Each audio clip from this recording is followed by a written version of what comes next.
భూమికి పైగా ఆకాశంలో స్టార్విల్ అనే చిన్న తేలియాడే గ్రామం ఉండేది. అక్కడి ప్రజలు మేఘాల మీద నడిచేవారు, పక్షులతో రోజు అంతా మాట్లాడుకుంటూ గడిపేవారు. ఆ గ్రామంలో చందమామ అనే చిన్న అమ్మాయి ఉండేది. ఆమెకి ఆకాశం చాలా ఇష్టం. దాని రంగులు, పాటలు, విముక్తత అన్నీ ఆమె హృదయాన్ని హత్తుకునేవి. ఆమెకి ఒకే ఒక కల, ఆమె కూడా ఎగరాలి. కాని చందమామ మాత్రం కేవలం మేఘాల మీద నడవగలిగేది. ఇంతకీ ఆమె దినసరి కల ఏమిటంటే ఎగరడమే. ఒకరోజు సాయంత్రం ఆకాశం గులాబీ రంగులో మెరుస్తున్న సమయంలో ఒక చిన్న నక్షత్రం పైనుంచి కింద పడుతూ కనిపించింది. అది భయంతో విలవిల్లాడుతూ సహాయం కోసం అరుస్తోంది.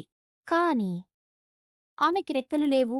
ఒకరోజు సాయంత్రం ఆకాశం గులాబీ రంగులో మెరుస్తున్న సమయంలో ఒక చిన్న నక్షత్రం పైనుంచి కింద పడుతూ కనిపించింది.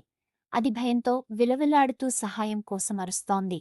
చందమామ ఒక్కసారిగా తాను వేసుకున్న స్కార్ఫ్ను విసిరి ఆ నక్షత్రాన్ని కాపాడింది.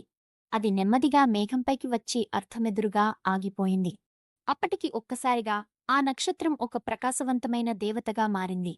ఆ దేవత చిరునవ్వుతో చెప్పింది, "నువ్వు నన్ను రక్షించావు. ఓ కోరిక కోరుకో." చందమామ కొంచెం వెరుసుగా కాని ధైర్యంగా చెప్పింది, "నాకు ఎగరాలని ఉంది. నేను ప్రతిరోజూ కలలు కంటున్నాను."